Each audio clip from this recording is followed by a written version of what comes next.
السلام علیکم، میں آپ کی ویب ہوسٹ عروج ناز۔ میں اپنے تمام ممبرز کو linking to social media with سیاست.vk میں خوش آمدید کہتی ہوں۔ اپنے تمام ممبرز کی خواہش کے مطابق آج ہم موجود ہیں پاکستان کے معروف و مقبول شاعر، مصنف، کالم نگار جناب اوریہ مقبول صاحب کے ساتھ۔ آپ کے تجویز کردہ تمام سیاسی سوالات ہم اوریہ صاحب سے پوچھیں گے اور جانیں گے پاکستان کی سیاست کے بارے میں ان کے کیا خیالات ہیں۔ کیا نواز شریف صاحب کو مودی صاحب کی حلف بدائی تقریب میں شرکت کرنی چاہیے تھی؟ میرا خیال ہے مودی صاحب نے جو لوگوں کو بلایا ہے اس سے میرا تاثر یہ بنا ہے کہ جیسے برطانیہ میں ملکہ برطانیہ جو ہے وہ کامن ویلتھ کے ان ممالک کو بلاتی ہے جو ان کے زیر اثر رہے ہوئے ہیں، اور اس میں پھر جس میں آسٹریلیا بھی شامل ہے، جس میں کینیڈا بھی شامل ہے، اس میں برطانیہ کے ساتھ انڈیا بھی شامل ہے، سری لنکا بھی، بنگلہ دیش، سب کو بلایا جاتا ہے کہ آج اس کی تاج پوشی ہو رہی ہے تو آپ تشریف لائیں۔ ہندوستان کے اندر ایک تصور یہ پایا جاتا ہے بھارت کے اندر کہ وہ اس پورے علاقے کا ایک ہیجمونک صورتحال تھی، اشوکا کے زمانے سے چلی جاتی ہے، چندر گپت موریہ کے امپائر میں۔ وہ بالکل مجھے ایسی ہی ایک تقریب لگتی ہے کہ جیسے برطانیہ جو ہے اس نے ایک کامن ویلتھ بنائی ہوئی ہے اور وہ سمجھتا یہ ہے کہ اس کی پوری دنیا پر حکمرانی تھی، اور جہاں جہاں اس کی حکمرانی تھی وہ سارے کے سارے اس کے باج گزار ہیں، ان کو جب چاہے بلایا جا سکے تاکہ تصور دیا جائے کہ ہم ایک بہت بڑی امپائر تھے۔ ملکہ وکٹوریہ کی تاج پوشی پہ بلایا گیا تھا، پھر اس کو الزبتھ کی تاج پوشی پہ بلایا گیا، اب بھی جب بھی کبھی ہوتا ہے وہ سارے آتے ہیں۔ آپ کو یاد ہوگا کہ عیدی امین جو تھا وہ چونکہ ان کی ریاست رہی ہے، جسے کہتے ہیں پروٹیکٹریٹ رہی ہے، تو وہ وہاں سے باقاعدہ اسکاٹش لوگوں کا لباس پہن کے احتجاجاً وہاں گیا تھا اس تقریب کے اندر۔ ہندوستان کے اندر بھی، بھارت کے اندر بھی یہ فیلنگ ہے کہ یہ پورا علاقہ جو ہے ایک بہت بڑا ہندوستان ہوتا تھا، جہاں مورین امپائر ہوتی تھی، جہاں گپتا امپائر ہوتی تھی، اگر چلیے صرف 200-250 سال کے لیے رہی ہے پوری کی پوری، اور یہ سارے کے سارے جو ہیں اس کو اس سے علیحدہ ہوئے، اسی لیے وہ کبھی بھی پاکستان بننے کا نام نہیں لیتے، وہ کہتے ہیں بٹوارا ہوا ہے۔ تو ہم بٹوارے کے اندر سے ہم ایک ملک نکلے ہیں، یعنی ان کا ملک جو ہے وہ ٹوٹا ہے تو ہم نکلے ہیں۔ تو یہاں پر اگر آپ نے جانا بھی تھا تو آپ نے کسی ایک احتجاجن صورتحال میں جانا چاہیے تھا۔ دیکھیں حسینہ واجد جو ہے وہ نہیں گئی، کیونکہ اس کا سب سے بڑا مسئلہ یہ ہے کہ ان کے یہاں بارڈر ڈسپیوٹ بہت بڑا چل رہا ہے، انہوں نے فینس لگائی ہوئی ہے اور روز کوئی نہ کوئی بنگالی وہ مار دیتے ہیں جو کراس کرتا ہے، ان کے دریاؤں کے پانی کا جھگڑا ہے بہت شدید قسم کا، تو احتجاجن نہیں گئی، انہوں نے اپنی سرمایہ، تو میرا خیال ہے کہ نہیں جانا چاہیے تھا، اس کو کوئی فرق نہیں پڑتا۔ کیا آپ طالبان کے ساتھ مذاکرات کرنے کو ترجیح دیں گے؟ دیکھیں کوئی ایسا مسئلہ نہیں ہے انسرجنسی دنیا میں کہ جو مذاکرات کے بغیر حل ہوئی۔ عموماً مثال دی جاتی ہے سری لنکا کی، کہ سری لنکا میں ان لوگوں نے کیا، سری لنکا میں مسئلہ یہ ہے کہ سری لنکا میں تامل اور سنہلیز دونوں علیحدہ علیحدہ قومیں تھیں، ان کی زبان علیحدہ تھی، ان کا کلچر علیحدہ تھا، وہ اپنے طور پہ سمجھتے تھے کہ ہمارا ایک پورا جافنا کا جو جزیرہ ہے یہ بالکل ہمارا علیحدہ ہے، ایک آئیڈینٹیفائیبل کمیونٹی تھی جس کا کوئی انفلوئنس نہیں تھا پورے، اس لیے آپ ان کو چن سکتے تھے کہ یہ لوگ ہیں جن کے ساتھ ہم نے کرنا ہے، اور انہوں نے ان کے اوپر جا کے باقاعدہ حملے بھی کیے، ان کو علیحدہ ان کے گھر پہ جا کے مارا، اس لیے کہ پوری قوم کے اندر ان لوگوں کے لیے ایک لفظ ہمدردی کا موجود نہیں تھا۔ باقی جہاں پر بھی آپ جنوبی امریکہ کے اندر آپ نکراگوا میں دیکھ لیں، آپ چلی میں دیکھ لیں، آپ ہونڈراس میں دیکھ لیں، آپ باقی تمام ممالک، آپ ویتنام میں دیکھ لیں، جہاں پر بھی اس طرح کی انسرجنسی ہوئی ہے کہ جہاں پورے ملک کے اندر ان کے طور پر پھیلے ہوئے ہوں، جہاں ان کے کنیکشنز موجود ہوں، جہاں ان کے لیے ہمدردی اور ناہمدردی کے جذبات موجود ہوں، تو وہاں آپ اس چیز کو ختم نہیں کر سکتے۔ آپ کا راستہ ایک ہی رہتا ہے کہ آپ کس طرح ٹیبل پہ آ جائیں اور آپ مذاکرات کر لیں۔ آپ نے دنیا نیوز سے علیحدگی کیوں اختیار کی؟ میں ہمیشہ دیکھیں بنیادی طور پر کالم جو ہے یہ میں ایک مقصد کے لیے لکھتا ہوں۔ میں ایک سرکاری ملازم ہوں، اور میں نے جس وقت کالم لکھنا شروع کیا ہے اس وقت سول سروس اپنی عروج پہ ہوتی ہے، یعنی آپ assistant commissioner, deputy commissioner, field کی نوکریاں کرنے کے بعد آپ سیکٹری لیول پہ آپ اس کو انجوائے کرنے لگتے ہیں۔ میں نے اس وقت ڈرامہ چھوڑ کے، میں نے 15 سال ڈرامہ لکھا ہے پاکستان ٹیلی ویژن کے لیے، میں نے شاعری کی ہے، میں نے ڈرامہ چھوڑ کے کالم لکھا کہ مجھے اب سچ ڈائریکٹ بولنا چاہیے، تو میں نے اپنی اس نوکری کو سیکریفائس کیا۔ تو دو چیزیں، اور آج تک چل رہی ہے، میری روز کوئی نہ کوئی چیز ہوتی رہتی ہے، کوئی پھڈا بنتا رہتا ہے، دو چیزیں جو تھیں وہ میرے نزدیک بالکل اہمیت کی حامل نہیں تھی، ایک تو پیسہ اور دوسرا شہرت بھی، اس کے ساتھ ایک مقصد تھا۔ تو جہاں کہیں بھی مجھے مقصد کے اندر سمجھ آتی ہے کہ کوئی میرے اوپر ریسٹرکشن لگی ہے تو پھر میں سمجھتا ہوں کہ مجھے چھوڑ دینا چاہیے۔ میں نے 5 سال جنگ کے لیے لکھا، میں نے 6 سال ایکسپریس کے لیے لکھا، میں نے تقریباً 2 سال دنیا کے لیے لکھا، ہر جگہ تقریباً یہی صورتحال پیش آئی کہ جہاں ذرا سا بھی مجھے سمجھا کہ میری بات پوری طرح نہیں چھاپی جا رہی تو مجھے چھوڑنا پڑا۔ پاکستان میں انٹرسٹ فری بینکنگ کو نافذ کرنے کے لیے کیا تجاویز دیں گے؟ پہلی بات ہے کہ میں انٹرسٹ فری بینکنگ کے اصطلاح سے ہی اس کا مخالف ہوں. دنیا میں بینکنگ انٹرسٹ فری ہو ہی نہیں سکتی. اسلام کا جو انٹرسٹ فری سسٹم ہے بالکل علیحدہ ہے. اس کی معاشیات اکانومی علیحدہ ہے, اس کی انسٹیٹیوشنز علیحدہ ہیں. اسلام کے معیشت کے ادارے بالکل علیحدہ ہیں. انٹرسٹ فری بینکنگ اسی طرح ہے کہ آپ شاندار قسم کی شراب کی بوتل کے اوپر روح افزا کا اسٹکر لگا دیں. وہ سارے کے سارے چیزیں جو ہیں وہ ساری کے سارے اسی طرح ہی چل رہے ہیں. لیکن بینکنگ کا پورا جو سسٹم ہے وہ ایک فکٹیشیس یعنی ایک جعلی کاغذ کی کرنسی کے اوپر بیس کرتا ہے جس کی کوئی انٹرنزک ویلیو نہیں ہے. اس کرنسی کی بنیاد کے اوپر آپ پورا بینکنگ سسٹم چلاتے ہیں.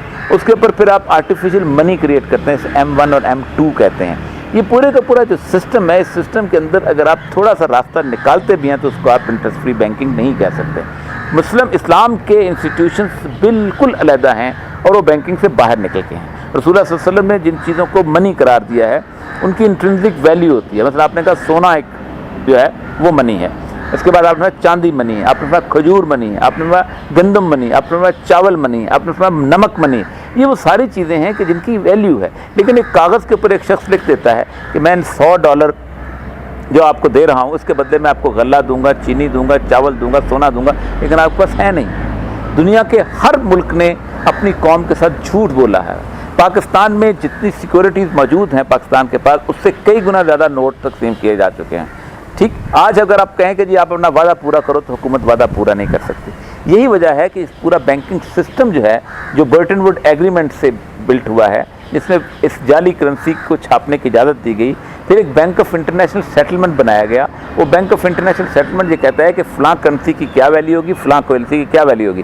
نائجیریا جو ہے ایک آئل رچ کنٹری ہے جس کے پاس سعودی عرب سے 1.5 گنا تیل ہے, اس کی کرنسی ڈاؤن ہے. لیکن فن لینڈ جہاں گھاس بھی نہیں اگتی اس کی کرنسی جو ہے وہ اپ ہے. تو یہ پورے کا پورا سود کا ایک بہت کمپلیکس سسٹم ہے. اس کے اندر اسلامک انٹرسٹ بینکنگ نام کی کوئی چیز نہیں ہوتی. اسلامی شراب خانہ کبھی بھی نہیں ہوتا. پاکستان کو ترقی کی راہ میں گامزن کرنے کے لیے کون سے مؤثر اقدامات کی ضرورت ہے؟ دیکھیے, پاکستان کو سب سے پہلی بات 2-3 چیزیں بہت اہم ہیں اور بہت ضروری ہیں. ایک پہلی بات تو یہ ہے کہ پاکستان کو ایک فلاحی ریاست بنانے کے لیے آپ کو سب سے پہلے پوری دنیا, دیکھیں دنیا پوری نے میں جن ملکوں نے ترقی کی ہے انہوں نے اپنے ارد گرد دیواریں کھڑی کی ہیں. سب سے پہلے جاپان کی مثال ہے, اس کو 113 سالہ سالٹیچیوڈ کہتے ہیں. وہ کہتے تھے کہ جاپان سے کوئی بندہ اگر 10 سال کے لیے باہر جائے گا تو واپس آئے گا تو ہم اس کو جاپان میں آنے نہیں دیں گے, اس لیے کہ یہ وہ جراثیم لے کے آ رہا ہے کہ جو ہمارے علاقے کے نہیں ہے. جاپان نے اپنے کلچر کو پرزرو کیا اور اپنی لینگویج کو پرزرو کیا. دنیا کی 5000 سال کی تاریخ میں کوئی ایک قوم ایسی نہیں ہے جس نے کسی دوسرے کی زبان میں علم حاصل کیا اور ترقی کی, کیونکہ you can not be creative in somebody else language, you can learn in somebody else language. یہ ہو سکتا ہے. 25 لاکھ کے ملک ہیں, ناروے ہے, سویڈن ہے, ڈنمارک ہے, آئس لینڈ ہے, فن لینڈ ہے, یہ سب اپنی اپنی زبان میں تعلیم دلاتے ہیں. اس کی وجہ یہ ہے کہ آپ ایک کریٹیو ایبلٹی پیدا کرتے ہیں اور آپ اپنے ماحول کے ساتھ جڑے ہوتے ہیں. پاکستان کا سب سے بڑا المیہ یہ ہے کہ 5 سال سے 10 سال کی عمر تک جو بچہ خواب دیکھتا ہے وہ اس ملک کے خواب ہی نہیں ہے. وہ چیری بلاسم دیکھتا ہے, وہ سینٹا کلاز دیکھتا ہے, وہ سنڈریلا دیکھتا ہے جو ماں سے جھوٹ بول کے گھر سے نکلتی ہے, وہ اس کے ساتھ وائن کے تہوار کے اوپر رقص دیکھتا ہے. اس کو اپنا سرسوں کا کھیت سے محبت نہیں ہوتی, اس کو شلوار قمیض والا جاہل لگتا ہے, اس کو داڑھی والا دہشت گرد لگتا ہے. اس لیے وہ اس ملک سے محبت کے بجائے کسی اور ماحول سے محبت کرتا ہے. اسی لیے جب آپ اس کو پیسے اکٹھے کر کے اس کو آکسفورڈ بھیجتے ہیں تو اس کو لگتا ہے اس کے خوابوں کے ماحول میں آ گیا ہوں, اور وہ وہاں سے پھر واپس نہیں آتا. وہ کہتا ہے کہ یہ علم میں نے حاصل کیا ہے اور اب میرا یہاں پاکستان میں کوئی یوٹیلیٹی نہیں ہے. فرانس تباہ ہوا, جرمنی تباہ ہوا, بیلجیم تباہ ہوا, صرف 3 یا 4 عمارتیں پورے پیرس میں رہ گئی تھیں. کوئی اپنا ملک چھوڑ کے نہیں گیا کیونکہ بچپن میں اس کو خواب نہیں دکھائے گئے تھے. تو پہلی بات تو یہ ہے کہ آپ کو اپنے تعلیمی نظام کو درست کرنا پڑے گا. آپ کو اپنے تعلیمی نظام کے تخلیقی لوگ پیدا کرنے کے لیے آپ کو اپنی زبان کے اندر علم دینا پڑے گا. یہ بہت ضروری ہے. یہ وہ چیز ہے کہ جو وطن سے بھی محبت پیدا کرتی ہے, اپنے ہیروز کے ساتھ بھی محبت پیدا کرتی ہے, اور پھر آپ کی تخلیقی صلاحیتوں کو بھی اجاگر کرتی ہے. یہ اب جب تک آپ نہیں کرتے, آپ کے ہاں نہ ہیومن ریسورس ڈیولپ ہو سکتا ہے, آپ کے ہاں نہ اس قوم کے ساتھ لگن ڈیولپ ہو سکتی ہے. آپ صرف یہی کریں گے کہ دنیا پورے میں آپ چلے جائیں گے اور وہاں سے پیسہ بھیجتے رہیں گے. لیبنان کی میں مثال دیتا ہوں. لیبنان کی اس وقت آبادی کچھ 40 لاکھ کے قریب ہے, اور لیبنان کے جو باہر گئے ہوئے لوگ ہیں وہ 1 کروڑ 20 لاکھ ہیں. دنیا کا سب سے امیر ترین آدمی میکسیکن جو ہے وہ لبنانی ہے، لیکن لبنان ترقی نہیں کر سکا. باہر سے پیسے بھیج کے کبھی ترقی اس ملک میں نہیں ہو سکتی. اس ملک کے اندر یہ چیزیں. اور اس کے بعد دوسری ریلائنس ہوتی ہے کہ دنیا میں جن ملکوں نے بھی کیا انہوں نے سب سے پہلے ڈیٹ ریپوڈیشن کی ہے.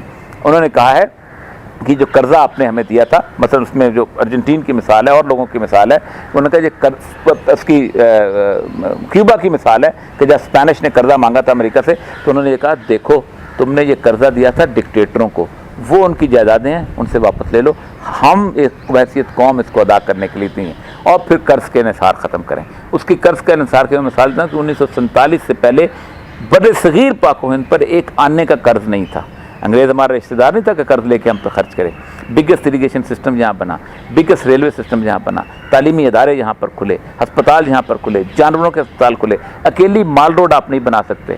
جو ریلوے سسٹم ہے 28 ٹنلز ہیں سدھی سے لے کے کوئٹہ تک، 3 میل لمبی ٹنلز اس کے اندر بنی ہیں. آج آپ ایک لواری ٹنل نہیں بنا سکتے.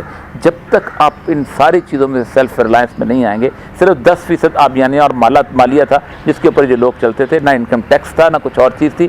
یہ ملک جو ہے اس کو اپنے انحصار، یہ نہیں ہو سکتا کہ آپ اپنا آلو اپنا ٹماٹر چند سرمایہ داروں کو فائدہ دینے کے لیے دبئی میں بیچ دیں اور ہندوستان سے آلو اور ٹماٹر لا کے لوگوں کو بیچیں، اپنی چینی کہیں اور دے دیں، اور یہ جو اس ملک کے اندر چند خاندانوں کو بنانے کے لیے ان کی زندگیاں سنوارنے کے لیے پالیسی بنتی ہیں. یہ اکنامک پالیسیز کبھی نہیں بن سکتی. پی ٹی آئی کے موقف الیکشن دھاندلی کے بارے میں آپ کیا کہیں گے؟ دیکھیں، جو ڈیموکریسی کا پورا سسٹم ہے نا دنیا بھر کا، یہ سارے کا سارا سسٹم بنیادی طور پر ایک فراڈ ہے.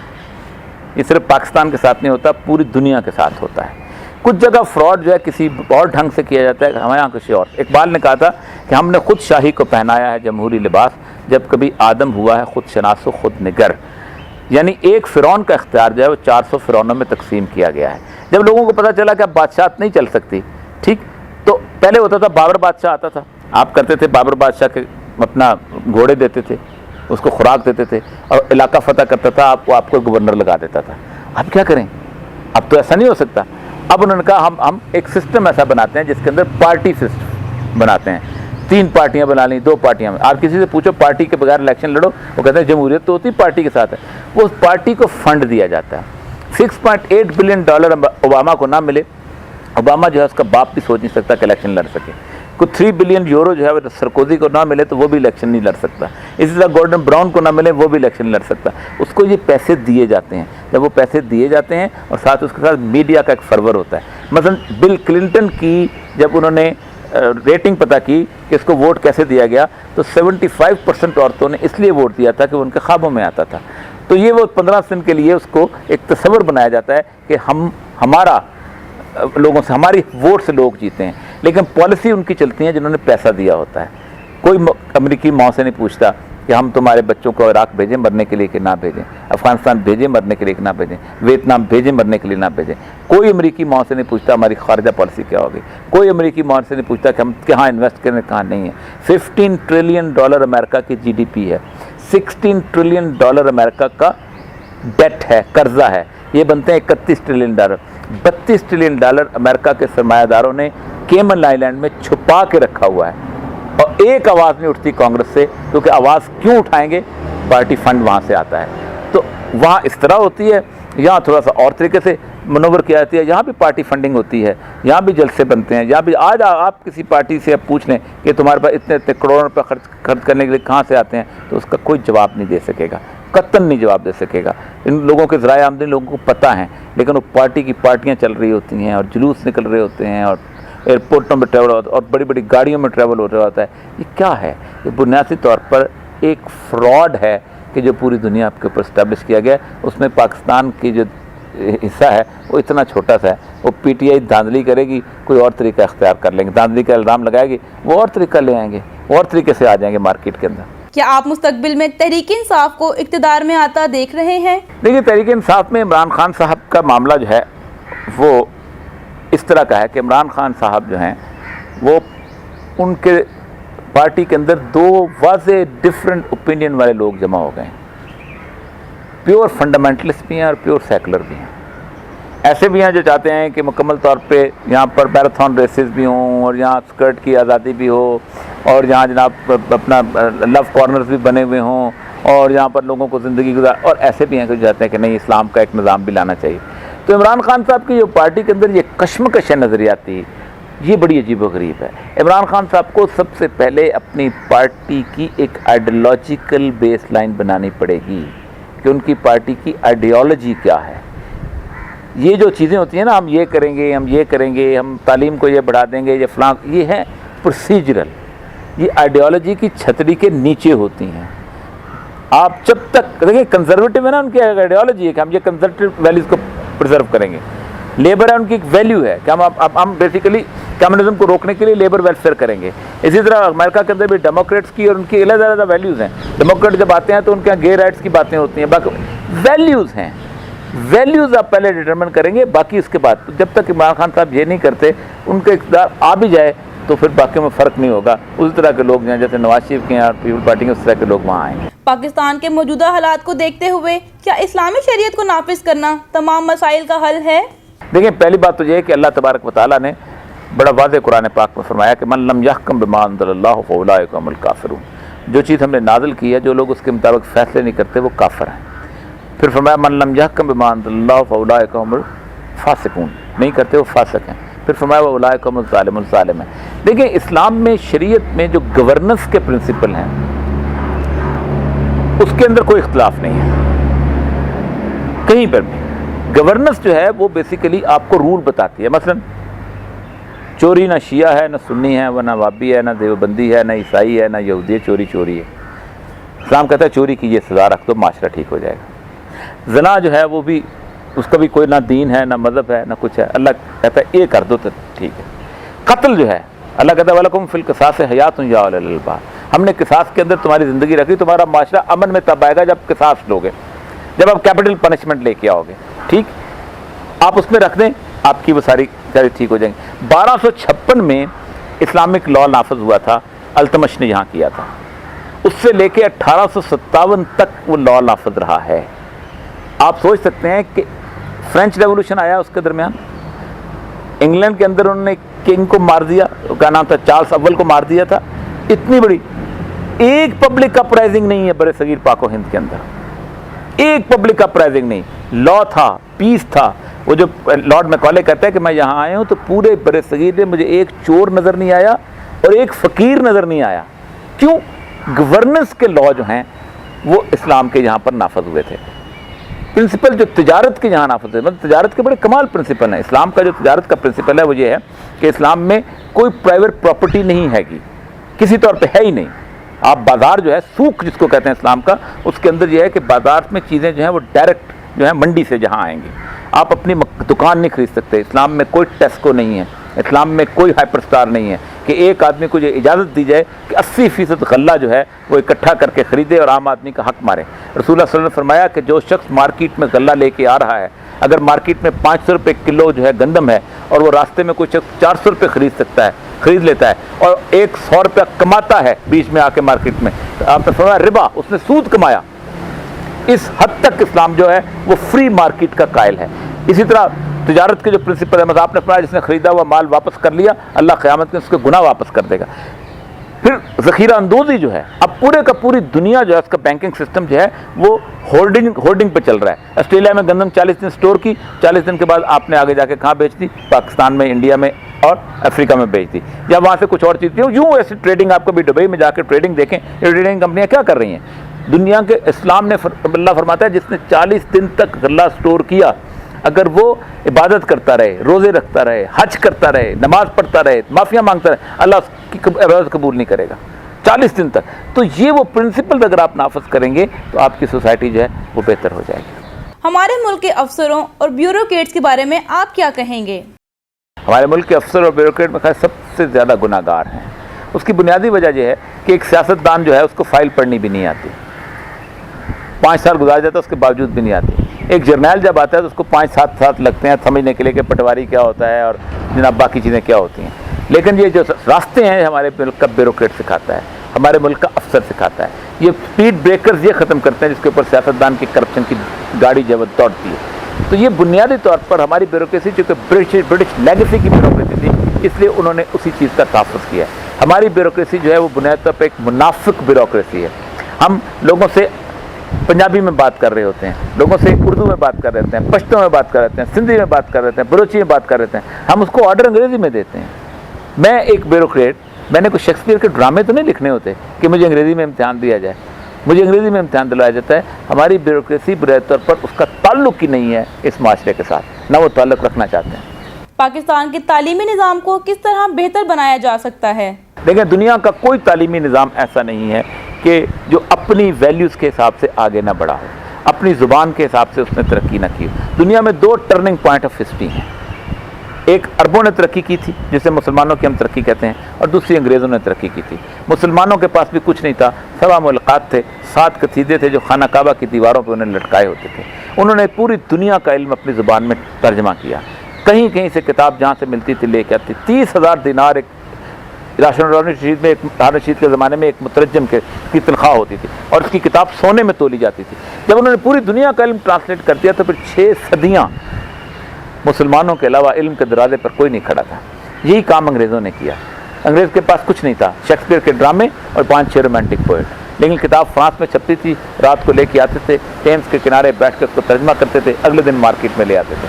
بول سینا عربی میں ملے نہ ملے انگریزی میں ملتا ہے، موقع فرانس میں ملے نہ ملے انگریزی میں ملتا ہے، جرمنی میں سے گوئٹے ملے نہ ملے انگریزی میں ملتا ہے، شیخو رشین میں ملے انگریزی میں ملتا ہے۔ جب سارا علم انہوں نے اپنی زبان میں ٹرانسلیٹ کر لیا تو پھر اس کے بعد ایک وقت آیا تھا کہ آج تک انہوں نے وہ زبان جو 200 سال پہلے دنیا کے نقشے پہ زبان ہی نہیں تھی، آج وہ ایک ایسی بڑی زبان بن رہی ہے جس کے بغیر گزارا نہیں ہو سکتا۔ تو تعلیمی نظام جو ہے آپ کی اپنی زبان کے اندر علم کی ترجمے اور علم کی ترسیل سے ہوتا ہے، اور اس کے بعد آگے بڑھتے ہیں۔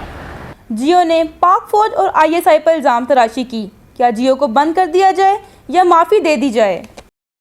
دیکھیں، یہ دونوں کا جھگڑا ہے، دو بڑے، دیکھیں مسئلہ یہ ہے کہ دنیا پوری میں انٹیلیجنس ایجنسی جو ہیں ان کا اور میڈیا کا آپس میں بڑا گٹھ جوڑ ہوتا ہے۔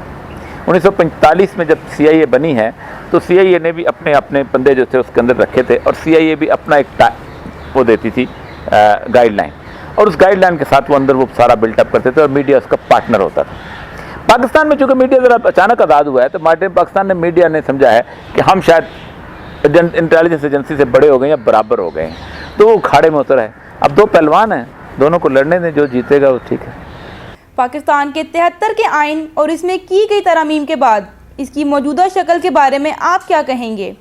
دیکھیں، میں بنیادی طور پر جو ماڈرن سیکولر سٹیٹس آئی ہیں نا، ان کے حساب سے میں سمجھتا ہوں کہ آئین کی جو مقدس کتاب ہے اس کو اس لیے بنایا گیا تھا تاکہ لوگوں کو کوئی اور راستہ نہ رہے۔ دنیا میں 4 ملک ایسے ہیں کہ جو بغیر آئین کے چل رہے ہیں۔ برطانیہ بغیر آئین کے چلتا ہے، وہ کہتے ہیں کہ ہماری ٹریڈیشن ہمارا آئین ہے، کہتے ہیں انریٹن کانسٹیٹیوشن۔ انریٹن کیا ہوتا ہے بھائی؟ کانسٹیٹیوشن ہے کوئی تو مجھے دکھاؤ وہ کتاب کہاں ہے۔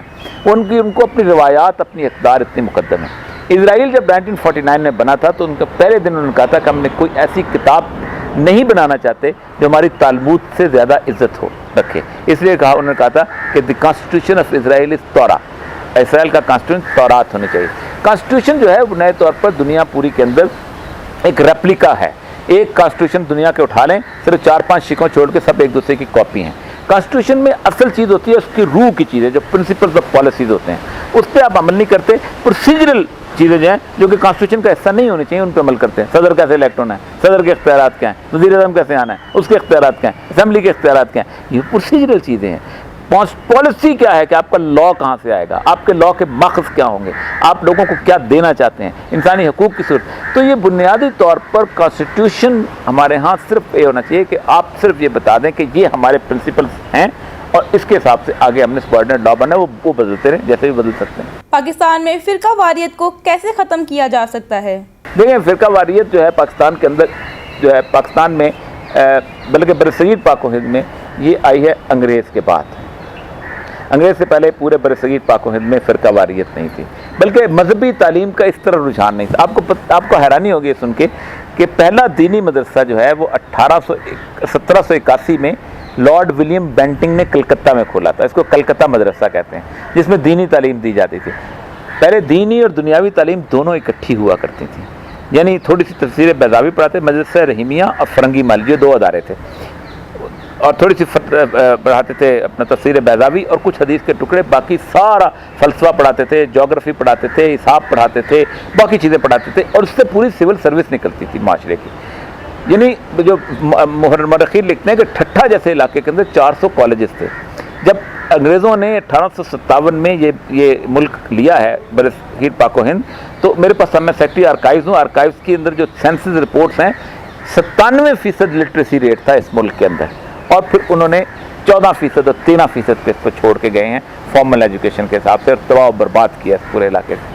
تو اصل مسئلہ یہ ہے کہ بنیادی طور پر انہوں نے 2 اور چیزیں پیدا کی تھیں، اور وہ تھیں اس ملک کو فرقہ واریت کے اندر باقاعدہ اس کی جڑ بنانا.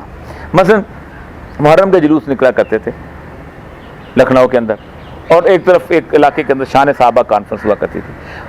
آپ کو پتہ ہے محرم کے جلوسوں کو لائسنس دینے کا کام ڈپٹی کمشنر کو دیا گیا کہ روٹ ایسے بنائے جائیں، اور روٹ ایسے بنائے گئے تھے کہ تاکہ ایسی جگہ سے گزرے جہاں فساد کا خطرہ ہو.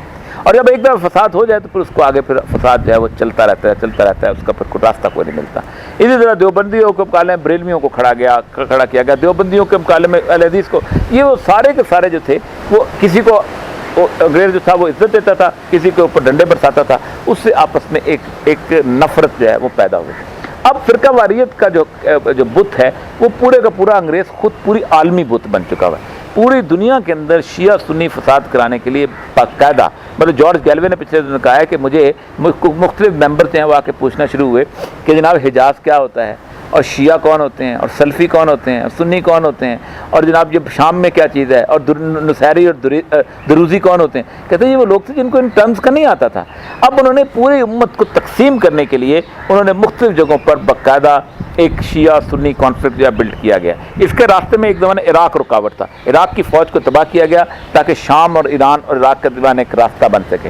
عراق کے پاس اس وقت ایک جنگی جہاز نہیں ہے، اگر ایران وہاں سے گزرنا چاہے روک نہیں سکتا، اس کے ٹینکوں کی فوج کو تباہ کر دیا گیا، اسے ایک سیٹلائٹ اسٹیٹ بنا دیا گیا تاکہ اسٹیبلٹی ختم کی جائے. تو یہ شیعہ سنی کا جو مسئلہ ہے یہ پورے عالمی مسئلہ ہے، اس کو پوری امت کو سوچنا چاہیے اس کے بارے میں. عمران خان کے بارے میں آپ کے کیا خیالات ہیں؟ عمران خان کی نیت نیک آدمی ہے، بہت مطلب جسے ٹھیک آدمی ہے، چیزیں ہیں، لیکن عمران خان کا اصل مسئلہ یہ ہے کہ عمران خان اس ماحول میں پلا ہے جس ماحول میں پبلک ریئلٹیز ہیں اس کا پتہ بہت کم چلتا ہے. مطلب ان لوگوں میں سے ہے کہ جن کے بارے میں کہا جاتا ہے کہ کوئی کہے آ کے کسی ایسی ناز و نعم میں پلی ہوئی خاتون کہ ہم آج چوکیدار کو روٹی نہیں ملی تو کہے کہ وہ کیک کیوں نہیں کھاتا. تو عمران خان زمان پارک میں اور پھر اس کے بعد انگلینڈ میں اور چیزیں گراؤنڈ ریئلٹی کا اندازہ کم ہے اس کو. اور پھر اس کو کبھی زندگی کے اندر اس نے کبھی بیوروکریسی، کبھی پٹواری کے پاس نہیں گیا ہوگا، کبھی وہ اپنا انکم ٹیکس افسر کے پاس نہیں گیا ہوگا، کبھی اس کو ان چیزوں کا اندازہ ہونا چاہیے. اس لیے اس کی سوچ ہے نا یہ بکش ہے بہت زیادہ. رکشے میں نہیں بیٹھا ہوگا کبھی زندگی کے اندر، ٹھیک، اس کا کبھی موٹر سائیکل پہ چلان نہیں ہوا ہوگا. لیڈرشپ بنیادی طور پر پبلک سے اٹھتی ہے اور وہی کامیاب ہوا کرتی ہے. غزوہ ہند کیا ہے اور کب پیش آئے گا؟ دیکھیں، غزوہ ہند کے بارے میں رسول اللہ صلی اللہ علیہ وسلم کی 18 احادیث ہیں. آپ صلی اللہ علیہ وسلم نے اس کے بارے میں باقاعدہ کہا کہ اور اس کی ٹائم لائن بتائی کہ دو ایسے غزوے ہیں کہ جن کے بارے میں آپ نے فرمایا کہ جن پہ اللہ تعالیٰ تبارک و تعالیٰ نے جن پہ دوزخ کی آگ حرام کی ہے. ایک وہ لشکر جو کہ قسطنطنیہ کو فتح کرے گا، اور دوسرا وہ جو جہاد ہند میں حصہ لے گا. تو آپ نے فرمایا جب لوگ جہاد ہند پہ میں ان کے ہند کے فوجیوں کو قبضے میں کر کے لائیں گے تو پھر اپنے آپ کے درمیان حضرت عیسیٰ کو پائیں گے. تو بنیادی طور پر ٹائم لائن جو ہے وہ اس وقت کی آتی ہے کہ جب اس وقت یہ پورا مارکا برپا ہوگا. آپ صلی اللہ علیہ وسلم نے باقاعدہ اس کے اوپر بیعت لی ہے، اور آپ نے فرمایا کہ کون کون ہے جو تو اس میں حصہ لے گا. تو ابو ہریرہ کہتے ہیں کہ میں کھڑا ہوا اور میں نے کہا کہ اگر مجھے یہ غزوہ مل گیا تو میں اپنی تن من جان دھن سب قربان کر دوں گا. اگر میں زندہ رہا تو مجھ پہ جہنم حرام ہو چکی ہوگی، اور اگر مر گیا تو افضل الشہداء میں سے ہوں گا.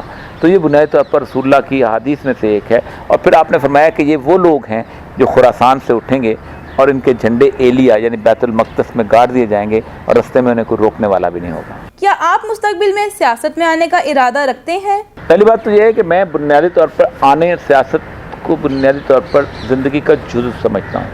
جو سیاست آپ سمجھتے ہیں کہ میں کسی پارٹی کو جوائن کروں، میں کسی اس طرح میں تحریک چلا سکتا ہوں، میں لوگ کے لیے آواز بلند کر سکتا ہوں، لیکن یہ جو ڈیموکریٹک سسٹم کی پارٹیاں ہیں یہ تو بنیادی طور پر مسلمانوں کو تقسیم کرنے کے لیے بنائی گئی ہیں۔ اسلام میں کوئی پارٹی سسٹم نہیں ہے۔ رسول اللہ صلی اللہ علیہ وسلم نے فرمایا ہم اس شخص کو اقتدار نہیں دیں گے کہ جو اقتدار کی خواہش کرے گا۔ آپ دیکھ لیں ہمارے علماء کرام کے بھی پوسٹر لگتے ہیں، داڑھیوں کے ساتھ پوسٹر لگتے ہیں، وہ کہتے ہیں مجھے وزیر اعظم بناؤ، کوئی کہتا ہے مجھے وزیر خارجہ بناؤ، کوئی کہتا ہے کچھ بناؤ۔ رسول اللہ کی اس حدیث کو انکار کرتے ہیں۔ آپ نے فرمایا کہ جس شخص نے کوئی عہدہ طلب کیا اس کو اس عہدے کے سپرد اللہ کر دے گا، اور جس کو خود مل گیا اللہ تبارک و تعالیٰ اس کی حفاظت کرے گا۔ فرمایا جس کو کوئی عہدہ دیا گیا ایسے سمجھو اس کو کند چھری سے ذبح کر دیا گیا، تو میں تو کند چھری سے ذبح نہیں ہونا چاہتا۔ پاکستان کے موجودہ حالات کیسے حل کیے جائیں؟ دیکھیں پاکستان کے اندر سب سے بڑا، دنیا میں کوئی ملک ایسا نہیں کہ جو اپنی نظریاتی اساس کے بغیر آگے ترقی کر سکے۔ فرانس بنا تھا فرینچ قوم کے ساتھ سے بنا تھا، انہوں نے فرینچ قوم کو اکٹھا کر کے آگے لے کے آئے، ٹھیک۔ بیلجیم بھی ہے، سارے دنیا کے جو 200 کے قریب ممالک ہیں یہ سارے بنے ہیں رنگ، نسل، زبان اور علاقے کی بنیاد پر۔ ہم بالکل مختلف ہیں۔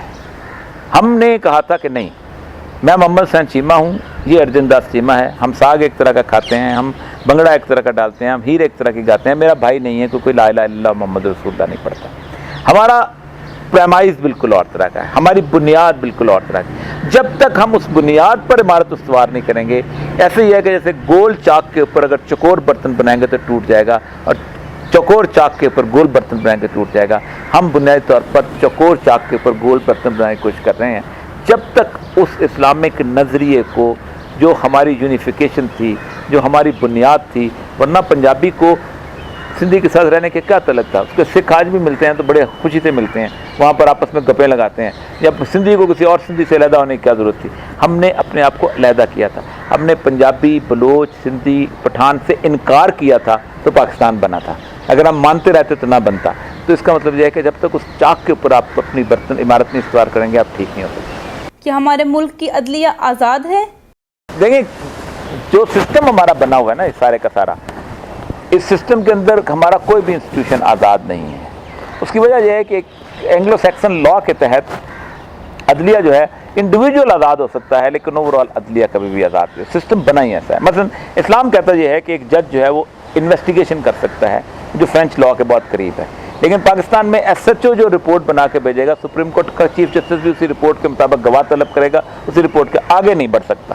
اس کا مطلب یہ ہے کہ اس کے ہاتھ پھر بندھے ہوئے ہیں۔ وہ اس کے سامنے ایک مجرم جو ہے اس کے خلاف اگر 4 گواہ ایسے آ جاتے ہیں جو اس کو چھڑوا دیتے ہیں تو وہ چھوڑ دے گا، اس کے ہاتھ بندھے ہوئے ہیں۔ تو بنیادی طور پر ہمارا سب سے بڑا جو چاہیے ہمیں ریفارم، وہ ہماری جوڈیشری کے اندر چاہیے۔ ہمیں جوڈیشل سسٹم کو ٹھیک کرنا ہے۔ جوڈیشل سسٹم ہمارا اس طرح کا ٹھیک نہیں۔ ملالہ یوسف کی پوری دنیا میں شہرت پر آپ کے کیا خیالات ہیں؟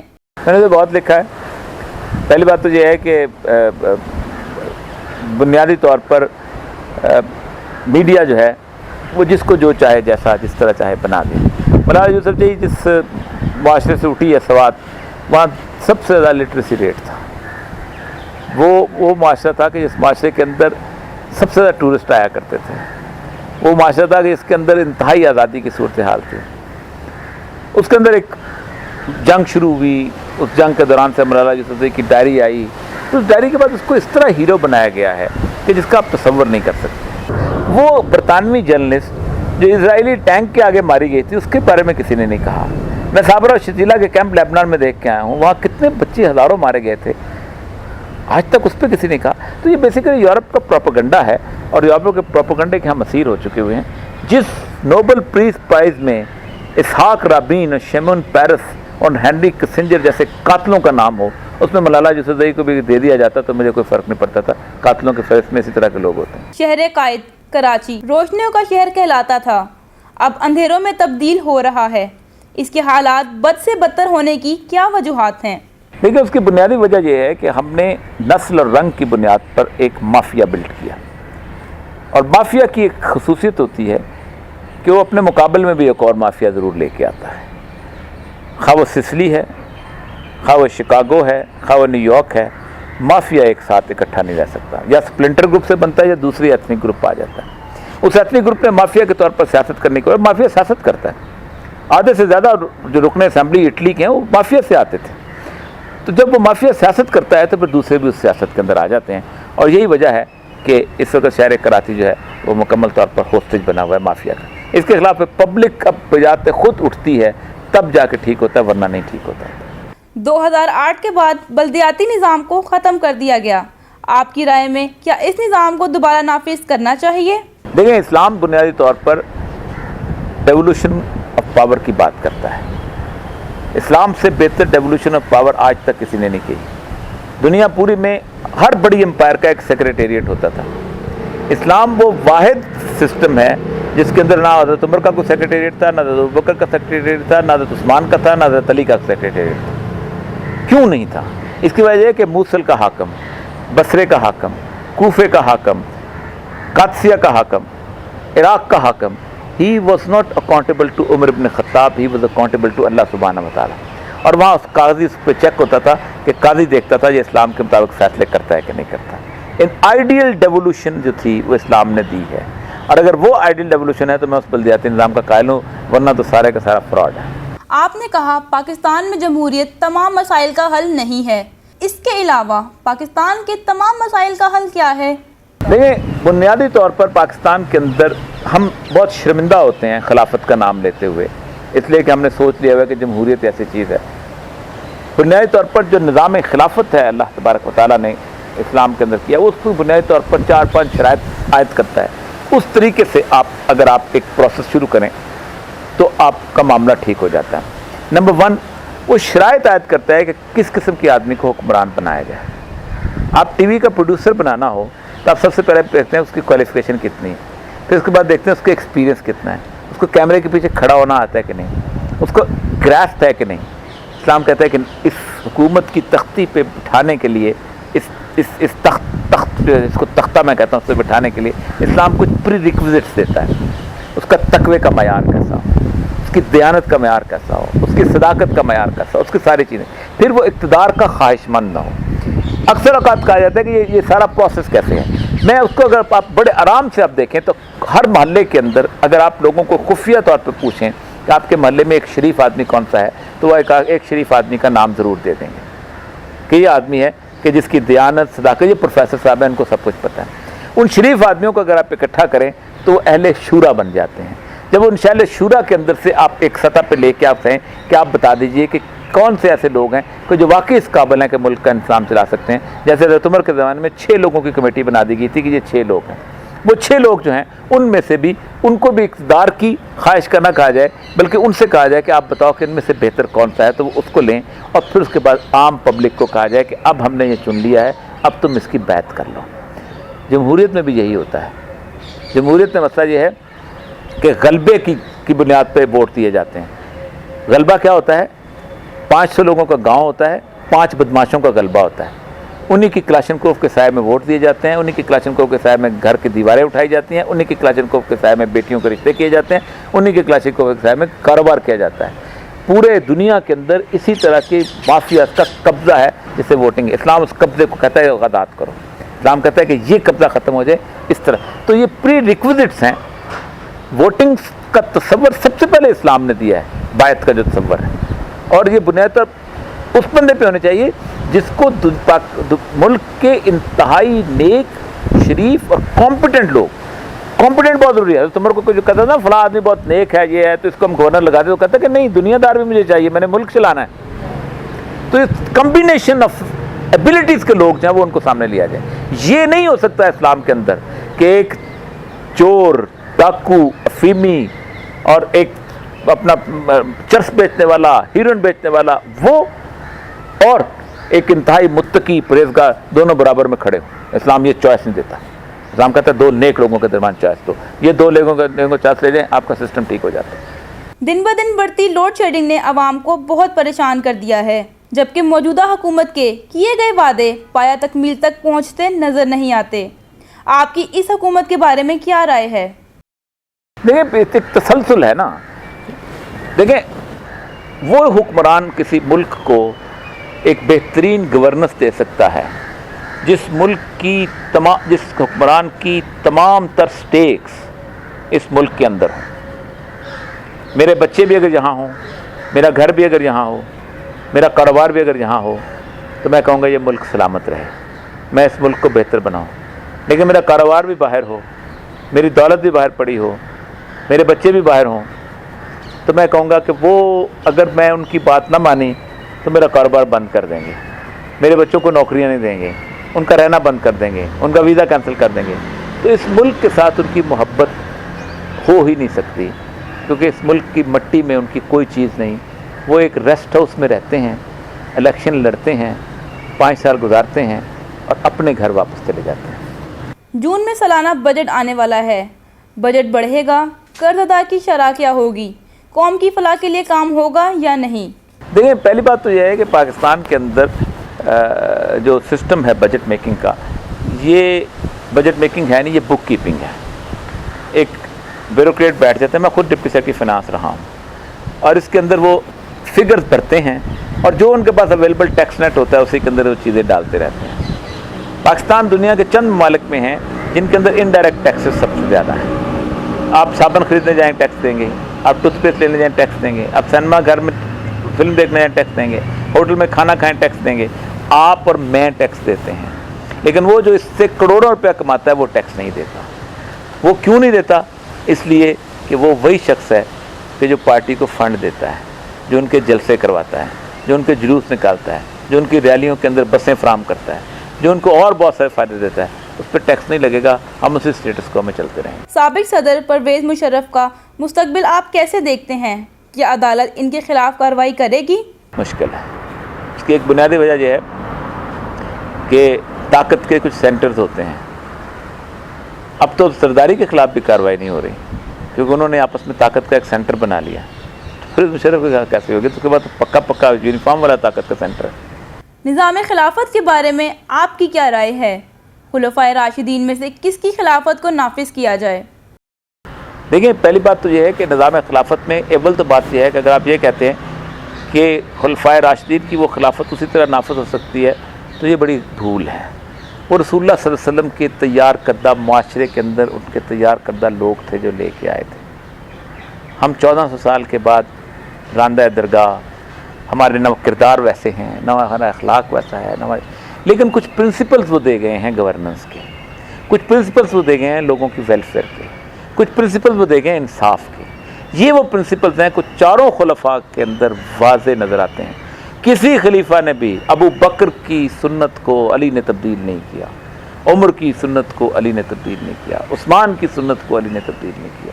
سارے ایک ہی طرح سے انصاف کرتے رہے ہیں، اس لیے کہ سنت نہ ابو بکر کی تھی، نہ عمر کی تھی، نہ عثمان کی تھی، نہ علی کی تھی، وہ سید الانبیاء صلی اللہ علیہ وسلم کی سنت تھی۔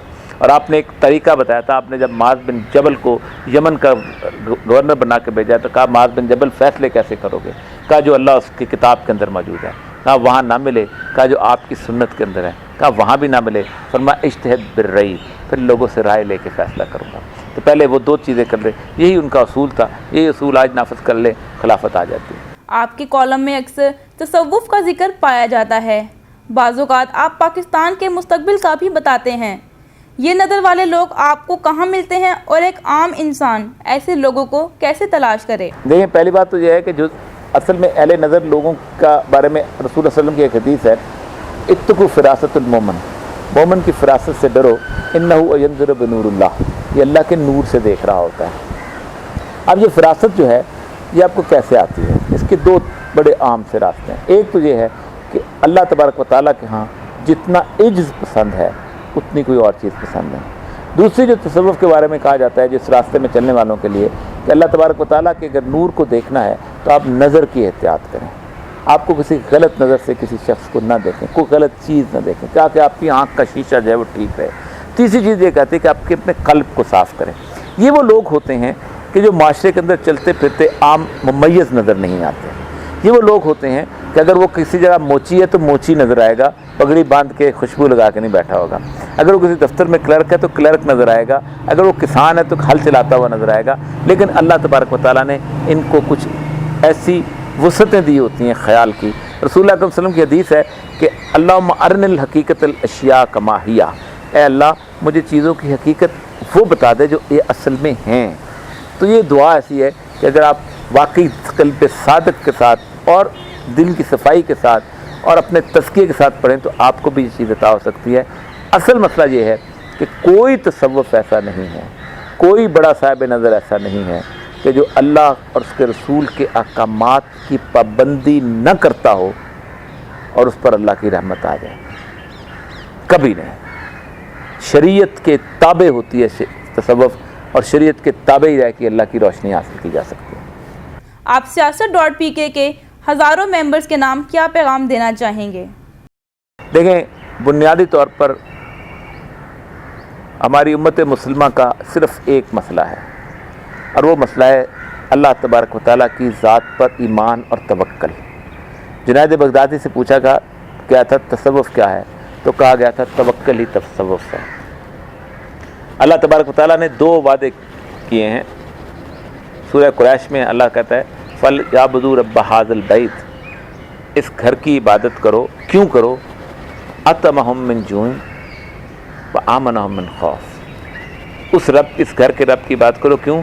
کہ میں تمہیں خوف میں امن دیتا ہوں اور بھوک میں کھانا دیتا ہوں۔ امت مسلمہ میں دونوں چیزیں ہیں، ہم خوف کا بھی شکار ہیں اور امن کا بھی شکار ہیں۔ اقبال کا ایک شعر ہے کہ ہر کے رمز مصطفیٰ فہمیداست، شرک را در خوف مردیداست، کہ جس نے سید الانبیاء کی رمز کو پہچان لیا اسے کسی دوسرے کا خوف بھی شرک لگتا ہے۔ جو پٹواری سے ڈرتا ہے وہ بھی شرک کرتا ہے، جو ایس ایچ او سے ڈرتا ہے وہ بھی شرک کرتا ہے، جو وزیر اعلیٰ سے ڈرتا ہے وہ بھی شرک کرتا ہے، جو گورنر سے ڈرتا ہے وہ بھی شرک کرتا ہے، جو صدر سے ڈرتا ہے وہ بھی شرک کرتا ہے، اور جو امریکہ سے ڈرتا ہے وہ بھی شرک کرتا ہے۔ جب تک آپ شرک کرتے رہیں گے آپ پہ اللہ کی مہربانیاں نہیں مل سکتی۔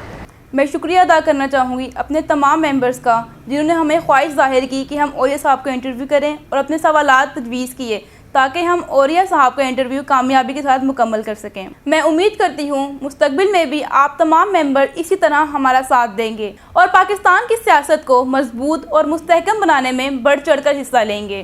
پاکستان ہمارا پیارا وطن ہے، ہمیں اپنی زمین سے محبت ہے، ہمیں پاکستان کو ترقی کی راہ پر گامزن رکھنے کے لیے مسلسل کوشش کرتے رہنا چاہیے۔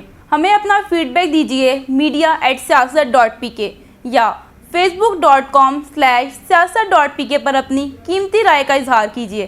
شکریہ، اللہ حافظ۔